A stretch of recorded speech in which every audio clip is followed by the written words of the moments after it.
इस सूरत हाल में आगे बढ़ने का रास्ता कोई क्लियर नज़र नहीं आ रहा और पूरी कौम मुश्किलात में भी घिरी हुई है और तशवीश में भी है कि पाकिस्तान का मुस्तकबिल क्या होगा। तो आज के प्रोग्राम में जो हमारे साथ मेहमान शख्सियत हैं उनसे जानने की कोशिश करेंगे कि आगे रास्ता है भी है या गहरी खाई है। राना सनाउल्लाह साहब, वफाकी वज़ीर दाखिला। राना साहब, बहुत शुक्रिया आप हमारे साथ शामिल हो रहे हैं।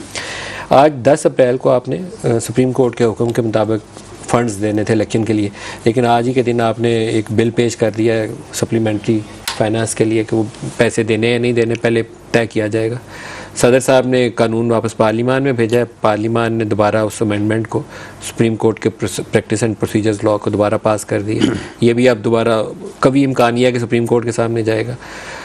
इलेक्शन कमीशन ऑफ पाकिस्तान ने भी कोर्ट के सामने जाने का तो उसका कोई सदर साहब भेजेंगे लीगल ओपिनियन के लिए? नहीं, सदर साहब नहीं भेज सकते। कोई टेकअप कर देगा अगर लाभ बन जाएगा तो जाएगा सुप्रीम कोर्ट में? नहीं, सुप्रीम कोर्ट को पार्लियामेंट के इख्तियारात में या लेजिस्लेशन में तो सुप्रीम कोर्ट को इंटरफेयर करने का कोई इख्तियार नहीं है। आपने जो जजेस की का तरीका कहा था सुप्रीम कोर्ट के हुक्मनामे के तहत, इफ्तिखार चौधरी साहब इतने तगड़े थे, उन्होंने कहा नहीं तरीका ही बदलो, तो आपने तरीका 21वीं तकरीर पास कर दी। बस मामला ये है कि वो उस वक्त की पार्लियामेंट या उस वक्त की जो गवर्नमेंट है उसकी वीकनेस थी। अब आप उनसे अगर वो ना बदलते तो नहीं, हम तगड़े हैं या नहीं है, लेकिन हम नहीं बदलेंगे। आप रुक भी नहीं सकेंगे, स्ट्राइक डाउन कर देंगे? नहीं, हम बिल्कुल खड़े हैं और खड़े रहेंगे। अगर सुप्रीम कोर्ट स्ट्राइक डाउन कर देती है फिर?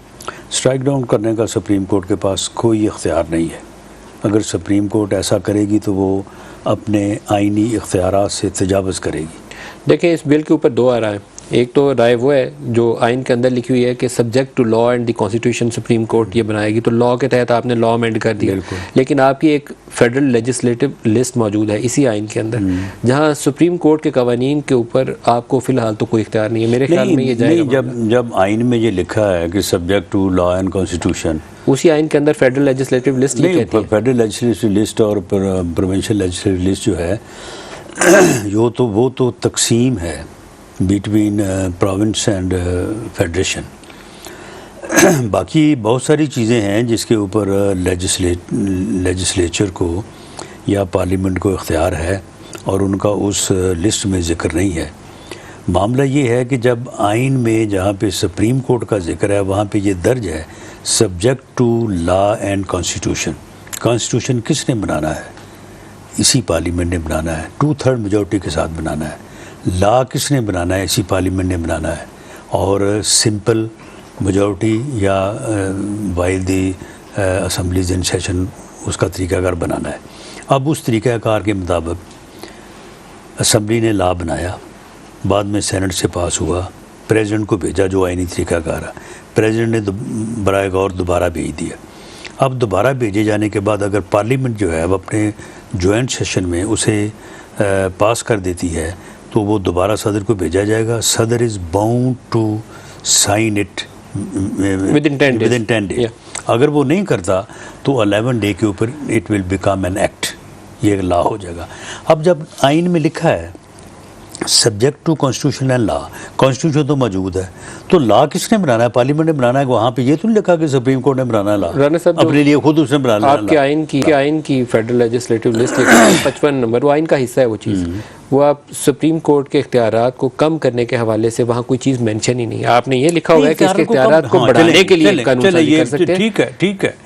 अगर आप इस लेजिस्लेटिव पीस जो है बिल, इसमें कोई एक चीज़ निकाल के साबित कर दें, अगर तो हम वहाँ पे ये लिखते हैं कि जी बेंच जो है ये बनाने का इख्तियार जो है ये चीफ जस्टिस, उसके साथ अटॉर्नी जनरल, उसके साथ लॉ मिनिस्टर या इंटीरियर मिनिस्टर का इख्तियार होगा, तो आप कह सकते थे। अगर हम ये कहते कि जी जो है ये अपील जो होगी वो प्रेसिडेंट सुनेगा on the advice of the prime minister, फिर आप कह सकते थे। वो भाई मामला ये है कि जस्टिस मंसूर अली शाह ने जो लिखा है उसने किस दलील के साथ ये साबित किया है कि ये वन मैन जो शो है चीफ जस्टिस का रिगार्डिंग 184 सब 3 यानी सो मोटो नोटिस, इसने बेड़ा गर्क कर दिया है हमारे अदारे का। तो उसको हमने कहा कि भाई शेयर कर लो। अब किस से शेयर कर लो? अपने सीनियर मोस्ट जो दो जजेज़ हैं। तो इसमें हमने इख्तियारात कम किए हैं उनके, कोई इख्तियारात कम नहीं किए। जो माजी करीब के कुछ फैसले हैं, 63 के फैसले को मैं गैर आईनी समझता हूँ। जस्टिस अतर मनिल्ला ने अपने नोट के अंदर जो उन्होंने वजाहत के साथ चीज़ें उठाई हैं उसमें 63A का मामला भी उठाया कि मौजूदा आइनी बुरान की बुनियाद शायद 63A तो उसकी फिर रेमेडी होनी चाहिए ना। लेकिन आप उन चीज़ों को, उन फैसलों को देखते हुए अगर ये समझ रहे हैं कि ये लॉ टेकअप नहीं होगा, स्ट्राइक डाउन नहीं होगा, तो शायद गलत फहमी में। नहीं, देखें मामला ये है कि 63A मावरा आइन है। अगर 63A मावरा आइन है तो वो मावरा आइन इसलिए है कि एक फ़र्द ने सो मोटो नोटिस लिया और उसके बाद जो है वो सुप्रीम कोर्ट लेवल के ऊपर जो है वो फ़ैसला हो गया। वो ना तो किसी डिस्ट्रिक्ट कोर्ट में गया, ना हाई कोर्ट में गया, सुप्रीम कोर्ट में बराह रास्त गया, फ़ैसला हो गया। उसकी अपील नहीं है। अगर उसकी अपील का हक होता तो ये चीज़ ना रहती। तो ये अपील का ही हक हमने इसमें दिया, और वो अपील जो है वो कोई किसी और जगह तो दायर नहीं होनी, सुप्रीम कोर्ट में होनी है, सुप्रीम कोर्ट के जजेस ने सुननी है। जस्टिस अतर मनिल्ला ने कि जजेस ने, 4 जजेस ने अपने नोट्स के अंदर बहुत सारी सख्त बातें लिखी हैं। काजी फायजी साहब ने भी बहुत शानदार अपने वो रिमार्क्स दिए हैं, लेकिन 4 जजेस या अफरीदी, मंदोखेल, जस्टिस मंसूर और जस्टिस अतर मनिल्ला, इन्होंने जो कुछ लिखा है अगर एक एक करके भी उसको उठाएं तो मुझे लगता है कि बहुत बड़ी खराबी हो चुकी है। सुप्रीम कोर्ट बहुत तकसीम का शिकार है। 5 या 6 जजेस चीफ जस्टिस के, और उसकी वजह सिर्फ ये सो मोटो नोटिस है।